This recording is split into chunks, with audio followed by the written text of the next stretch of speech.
The following story is an excerpt from The Existence Project, a creative storytelling workshop in Victoria, British Columbia, giving voice to whole communities, with and without lived experience of homelessness, to create, connect, and share around the common intersection of poverty, mental health, and stigma in our lives.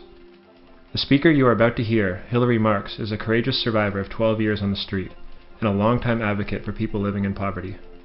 She currently works as a peer support for the Greater Victoria Coalition to End Homelessness. For more information, check out www.theexistenceproject.ca or email Marco, M-A-R-K-O, at theexistenceproject.ca if you are interested in being involved. Please be advised that the story you are about to hear contains explicit language and is not suitable for younger audiences. Hi, good afternoon. My name is Hilary, and I have experience in homelessness, poverty, mental health, addictions, prostitution, incarceration, a lot of things. A lot of things that I wouldn't wish on anyone. I come from an upper middle class Jewish family, so right from the start, how I proceeded to live my life was kind of an embarrassment because Jewish people, you don't find them on the streets. It's just kind of a culture that doesn't end up there, but I did. So what happened was I had a mom and dad and a sister. My sister was the favorite. I was the older one. And my sister got everything she wanted. And it's kind of frustrating for me. I had to defend my sister in a lot of ways. My father was abusive. He was a doctor, and he was an alcoholic. But he never mixed the two together, so he was a great doctor. People in the medical profession thought he was fabulous, but his appearance at home was a totally different one. He was an alcoholic and he was abusive. My mother was passive and didn't use her voice to stand up against my father. And my sister was also very passive and timid, and I was the aggressive one in the family. And whenever my father started getting into his ways, I was the one that always stepped in between my mother and my sister and my father. So I did everything I possibly could at home, darned their socks, I did laundry, I did everything I could to get my parents' attention of love that I was seeking. As every child, when you grow up, you want love and attention. It's the way your family, how social context is, right? And so I didn't get that love and attention that I wanted, and so got to go find it somewhere else. My father was educated because he was a doctor. My father believed in education. My mother believed in education. They came from England and Scotland in the 30s during the Depression, and so they worked hard to get where they were. My sister and I had a good life. We had money. We had everything we need. We had our basic needs supported. We went on vacations. Everything was peachy keen, except in the love and appreciation department. They couldn't show it because they didn't know how. They weren't grown up in a family that could express love and appreciation. And so for me, at this age in my life, I'm 58, looking back, then I understand more of why my parents did what they did. But at this point in life, it doesn't even matter anymore because they're dead and I can't go back and we can't make up. But on that note, I still love my parents, and I think they did the best they could with what they had. I, unfortunately, didn't understand it, and I left home after I graduated from grade 12. Both my sister and I graduated from public education, grade 12. And my sister wanted to be a teacher, couldn't figure that one out because she hated kids. And I wanted to be the teacher. She wanted to be a veterinarian. And somehow my parents paid for education for her to go to school to become a teacher. To this day, she's still teaching in Ontario. I come from Ontario, so I'm an Easterner. Grew up in Northern Ontario and grew up mostly in Toronto. And so I found the people to hang out with because I wasn't going to university and my sister was, and I just thought this was just ridiculous. So I moved out, found myself a bachelor suite, and in that time, I decided my parents weren't very knowledgeable in certain things, and so I decided to show them that I can go to university too, and I can ask the federal government of Canada to give me a student loan. Well, they did. They gave me a student loan. They gave me $10,000 in 1980. I went to the University of Guelph. It was all right. It was fabulous for that time, but I wasn't going to school to become educated, to get a degree, to get a career. I was going to school to get a loan, to prove to my parents that I don't need their money and their favoritism, that I can do things on my own. So needless to say, I did 3 semesters, fall, winter, spring, and decided I don't want to be here. I don't even know why I'm here.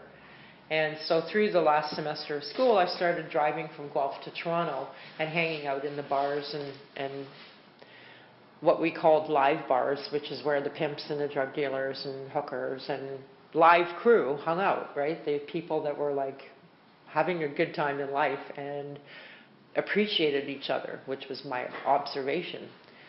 Totally not that way after I lived through it. So I started hanging out with these people and eventually dropped out of university and took to the streets. When you're vulnerable and you're young and you're in your 20s and people are telling you that they love you and they will give you whatever you need if you will just do whatever they want you to do, those words are like magic. And so hence my 1982, around there, I got into prostitution and stripping and drug use. And I never used drugs in high school. I never used drugs when I was a kid. I never had to. There was no need for me to get high. I didn't see it. But as soon as I started on the streets and I started having sex for money and I started getting beaten up and I started just a life of violence, a life of crime, a life of constantly running from either police, other women, or pimps, or drug dealers, or whoever. It's really hard, and I don't have to tell you guys how hard being homeless is. I don't have to, preach to you. But it was an awful experience, in that what I learned out of this is that trauma is such a catalyst for mental health addictions. If I wasn't so traumatized as a kid because I didn't get love and attention, I probably wouldn't have turned to the streets to find the love and attention. And I don't know if my pimp actually loved me or not. He beat the fuck out of me so many times that I couldn't even see out of my eyes. Like, I would get dropped off on the stroll. I couldn't see. Like, my face was so black and blue and broken, and thrown out of cars. And I've had a lot of police that have worked with me to try to get me away from him, but it didn't really work until here in 1994. I finally decided I was so sick and tired of being homeless, and I mean homeless where I went from Toronto across Canada, lived in BC for a while, and then left BC and went down the west coast of the States and almost went to jail in El Paso, Texas on a Greyhound bus because somebody was smoking hash on the bus and I decided to smoke it with them. And so they were going to kick me up. They were calling the police, so when we pulled into the bus station, the police were going to be there to take me off the bus and put me in jail, and I was like begging for my life because I was heading to Florida. So I've experienced jail in Canada and the United States, and it's not a pretty scene. It's not a pretty scene for women at all. Jail's not a scene for anybody. Jails are for criminals, and I definitely wasn't a criminal. I was someone that was being used to make money for their purposes. And yeah, I just lived a life, and what I found now, how it helped me to get off of the streets, is that I was so sick and tired of being sick and tired, and I was so sick and tired of being asked to go to the liquor stores to rob for my pimp, and just so tired of being beaten up all the time and doing drugs just to hide the trauma and the pain and the fear and the frustration. And I was beating up other people because I really wanted to beat my pimp up, but I couldn't beat him up. So. Just take 1 second. I just want to check in with the room. Is everyone doing okay right now from mental perspective? I've been watching their faces too. Is everyone doing okay? Yeah. Yeah. So my life was a learning lesson in the end, because I'm really grateful that I went through what I went through. I mean, I've been in a straitjacket. I've experienced some stuff that is just unbelievable. But I'm so thankful because I walked out of it anyway, and for whatever reason. And I'm sitting here today in a beautiful province where I can tell people my story, that I don't get triggered. It's not attached to me anymore, where I get really emotional because that happened to me. It's an experience. It happened to me and I lived. And it's awesome to be able to share with people what kind of things make people go to the streets, or what makes people addicted to drugs. Because people are shallow-minded, and they think that people pick homelessness, they think people pick drug addictions, and it isn't that way at all. And there's a reason why people do what they do. And I see that because of my own experience, and I think, and I hope, and I wish that more of us speak about our stories, because those people out there have no clue. They don't understand, and just being homeless, it can happen to anybody at any time, anyhow. It doesn't matter.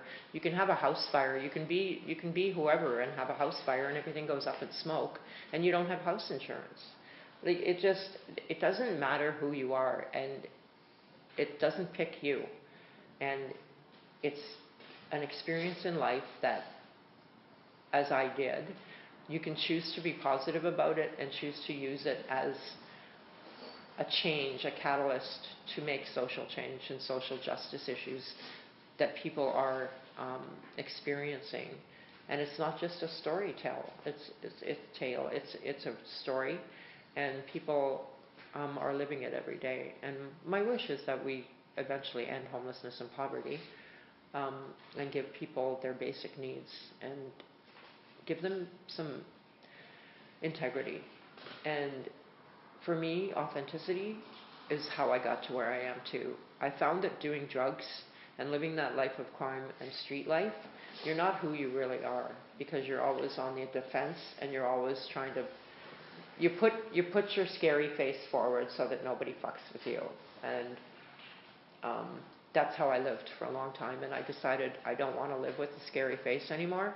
I want to be authentic, real, and I want to love people the way they are. And I want to help people to get to a better place, just like I did. Because without the supports that I had from basic, like United Way things like Bridges, Society for Women, the transition houses, and the 2 police officers that got me out of the situation, you need support. You can't do it alone, and that's just the way it is.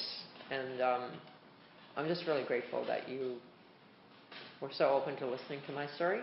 And I kind of condensed a whole lot of years into 10 minutes. It's really hard to tell your whole story and try to get which parts out, looking at the audience, which parts the audience really would be receiving in. So, yeah, thank you very much. Thank you. Since we have about 5 minutes now, if anyone has any questions or comments that they'd like to share.